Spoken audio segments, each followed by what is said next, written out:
The 11th hour mission to find a solution to the Brexit impasse has reached staunch resistance in Brussels, with no sign really of a breakthrough. The official line was that the talks between British ministers and the Commission had been difficult, so you can imagine what the reality was like behind the scenes. The government has been trying to get changes to the backstop, designed, of course, to prevent a hard border between the UK and Ireland. Well, Nathalie Loiseau, France's European Affairs Minister, is in London for the first UK-France Mayors Summit and joins us now. Good morning. Good morning.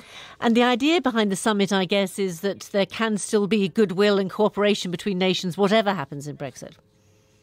Well, this summit was created last year during the meeting between Prime Minister May and President Macron in Sandhurst. We wanted to give a new impetus to our bilateral relationships, including civil society and local authorities. This is the reason why a number of French mayors came to London yesterday evening and are meeting today with their counterparts in order to enhance partnerships, twinnings, and everything that relates people together between France and the United Kingdom. But of course, overwhelming everything is the B word, is Brexit. And you're also going to be meeting the Brexit Secretary Stephen Barclay today and Labour's Keir Starmer. With the deadline approaching, how close do you think the talks are to reaching deadlock? Well, we sincerely hope that we find a solution together. Actually, the solution is on the table.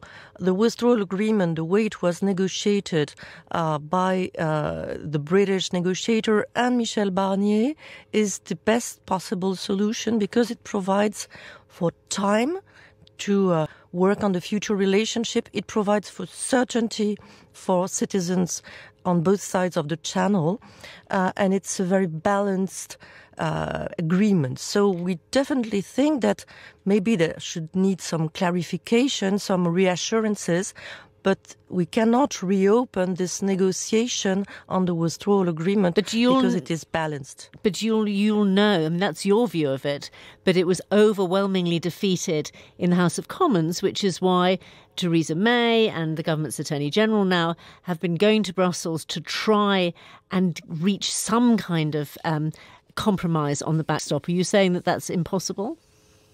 Why is it so important to have this backstop? Not because we want to use it.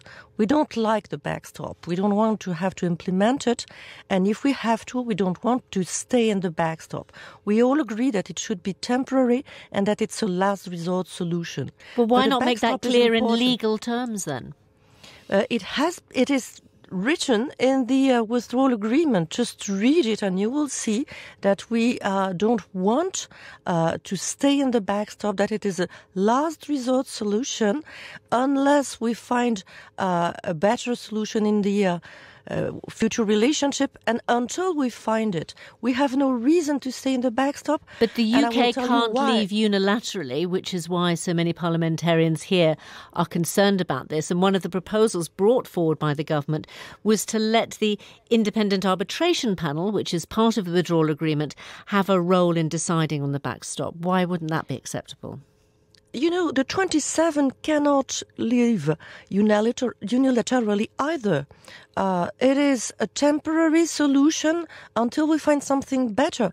And we accept, the 27 member states of the European Union accept that we could implement this last resort solution. So this is an effort. We all have to make an effort so that we can start the really interesting and important conversation about the future of our relation. But what about this idea, this proposal of letting the independent arbitration panel have a role in the backstop, something that's been suggested, as we understand, by the UK government?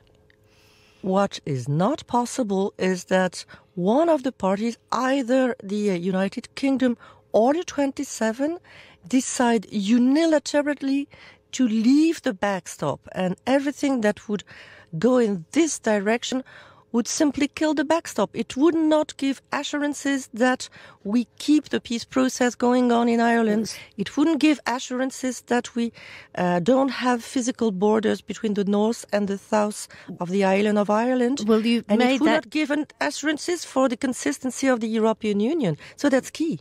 OK, but then we'll understand the possible consequences of your argument, which is there's a vote in the House of Commons next week.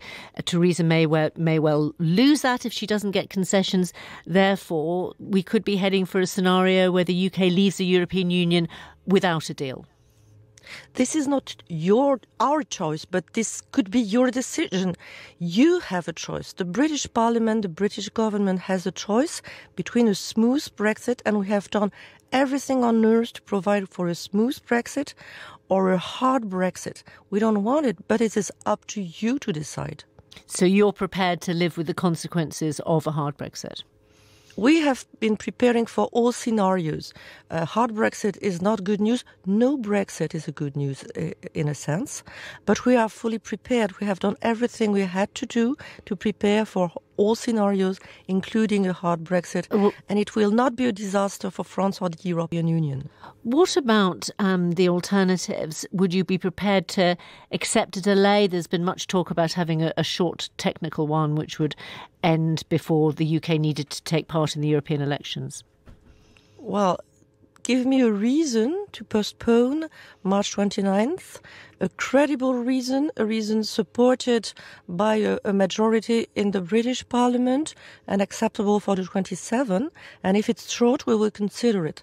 But an extension for no reason, I wonder why we should do it. Well, the reason would be to try to prevent no deal, to allow more time for negotiations. But we have been negotiating for 2 years. Now the choice is yours. There is a possibility for a soft Brexit. It's on the table. It is generous. It provided concessions from both sides, and we are making an effort. We were talking about the backstop. We included the British version of the backstop in the withdrawal agreement. This was not our proposal. It was the British proposal. Or if you prefer a hard Brexit, well, no hard feelings, but I would regret it. Another suggestion has been another alternative to leaving without a deal, and quite interesting moves going on here amongst politicians, which would be to keep the UK in a customs union, a tariff-free trade bloc. Would that be acceptable to the French? Well, this is not to the French. As you know, this is to the 27. OK, to the whole 27. Yes, fair enough. We are fully united on this, not against the UK, but in favour of a good solution. Would a customs union be a good solution? I'm not working on ifs and whens. I'm working on the proposals or the positions of the British government. We are waiting for a proposal from the British government. We have heard what you don't want. We are willing to know what you want. Well, a number of proposals have gone forward, as we hear, to Brussels and been rejected. But, I mean, the conclusion people might draw from this is that really... Let me tell you, there were no precise proposals. No. There were ideas, but never until now. Maybe there will be today, because I know that talks are going on in Brussels. But we are waiting for a sustainable proposal. One conclusion that people might draw from the way that the EU has been negotiating is that there's no real reason for you to offer any concessions to the UK, because actually you'd prefer the UK to have a soft Brexit, or actually another referendum. Well, we are not making a choice for you. You decided to leave the European Union. We regret it, but we respect it. I have spent half of my time for 2 years trying to implement your decision as smoothly as possible. And this is the case all over the 27 of the European Union. But would you welcome another referendum? It is not up to me to decide, really. I respect democracy. I respect the choice which was made by the British people. If you decide to make another choice, of course we will consider it. We have never decided you to leave the European Union. Nathalie Loiseau, France's European Affairs Minister, thank you for joining us.